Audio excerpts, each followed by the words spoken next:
E você falou aí dessas vagas, 200, 300, né? Acho Não, que não eles se limitariam a isso, né? Por exemplo, trazendo a penitenciária para cá, vamos colocar a capacidade de 300 também. Imagina como que isso também seria muito mais, né? Uma superlotação maior ainda, porque isso acontece em todo o Brasil, aqui não seria diferente. Junto com o detento, vem a família, né? Muitas das vezes, né? E aí é outra coisa... Detento não, perdão, do condenado, né? Sim, exatamente.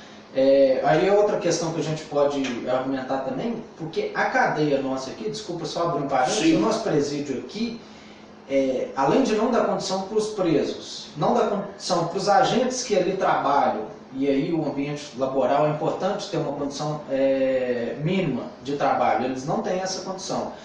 As famílias também não têm condições de, por exemplo, quando elas vão fazer visita ou quando elas vão entregar mantimentos, não sei se o pessoal já deve ter percebido aí, os ouvintes, elas ficam lá na calçada, debaixo do sol, e aí tem até uma marquisezinha ali, um toldo, alguma coisa, só que numa situação bem constrangedora até, e uma situação que não seria necessária.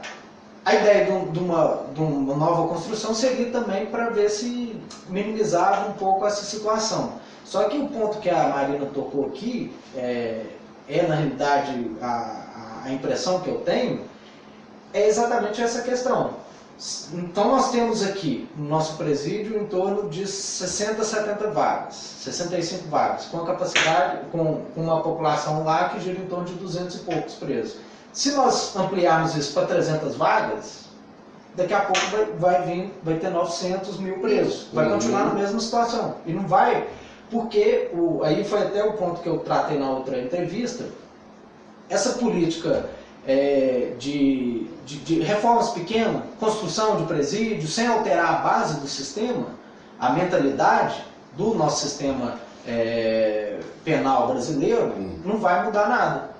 Então, se expandir isso para âmbito nacional, que nós temos 350 mil vagas mais ou menos, se expandir para 900 mil vagas, por exemplo, daqui a pouco nós vamos ter 1,5 milhão de presos, 2 milhões de presos. A gente noticia muito aqui este sistema carcerário brasileiro.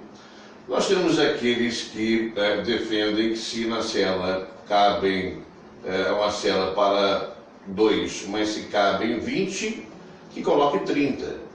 Né? Enquanto em uma condição mais subhumana possível, bem feito para o preso. Né?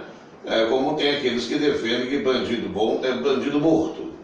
Mas nós analisarmos que o princípio básico da condenação, como você mesmo disse, seguindo padrões europeus e norte-americanos, é oportunizar a reinserção daquele que cometeu um delito na sociedade. O nosso sistema carcerário ele é mais um curso MBA para bandido. Exatamente. Porque não se ressocializa nada quando você animaliza um tratamento. Eu tenho certeza que tem um punhado de gente que deve estar nos rios, então leva o bandido para sua casa.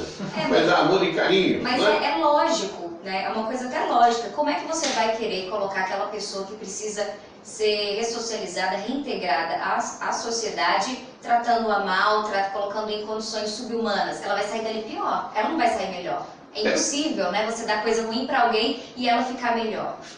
Para resolver ou tentar dar uma solução, passa aí pelo Código Penal e o processo penal tem que se mexer na estrutura?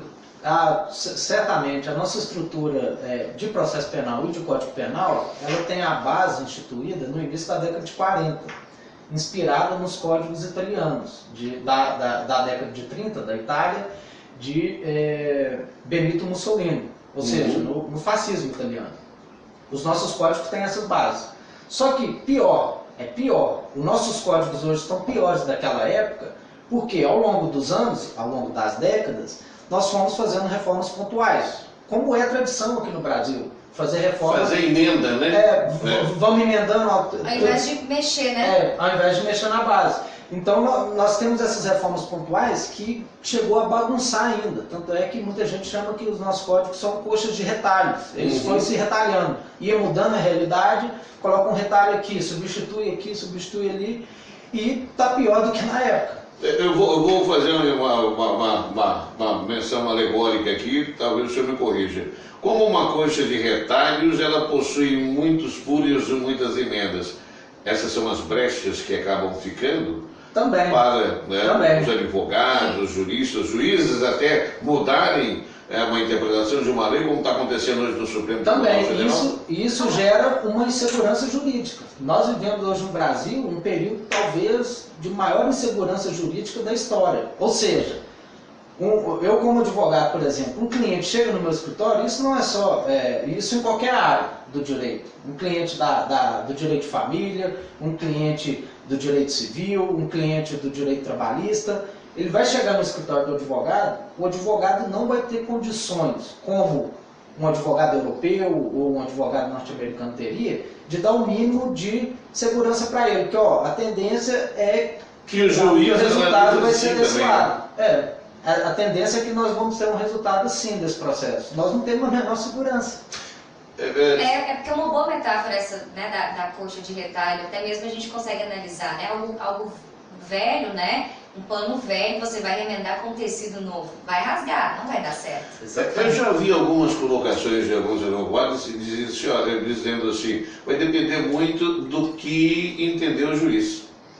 Então essa insegurança passa por esta coisa de que as decisões não são fundamentadas explicitamente no que rege o Código Penal, o Código de Processo Penal, mas numa interpretação individual daquele que se tornou juiz? Tem esse ponto também. Agora, o que eu acho que contribuiu para chegarmos a esse ponto de cada juiz decidir de uma forma, que eles também não têm segurança. Como essas reformas pontuais, você muda 10 artigos de um código, por exemplo, só que manteve artigos que colidem com ele, que são contraditórios com ele. Então, muitas vezes, o juiz não tem essa segurança, e o advogado não tem a segurança para pedir, o promotor não tem a segurança para fazer o outro pedido, e nem o juiz para decidir, porque a nossa lei é toda desconforme. E não tem uma uniformidade. Eles recebem, sim, influência são parciais, né? Influências políticas, lados políticos, e acabam tomando aí por determinados lados que favorecem a eles, né? Infelizmente. Se tivéssemos um sistema com mais segurança jurídica, não chegaria a esse ponto.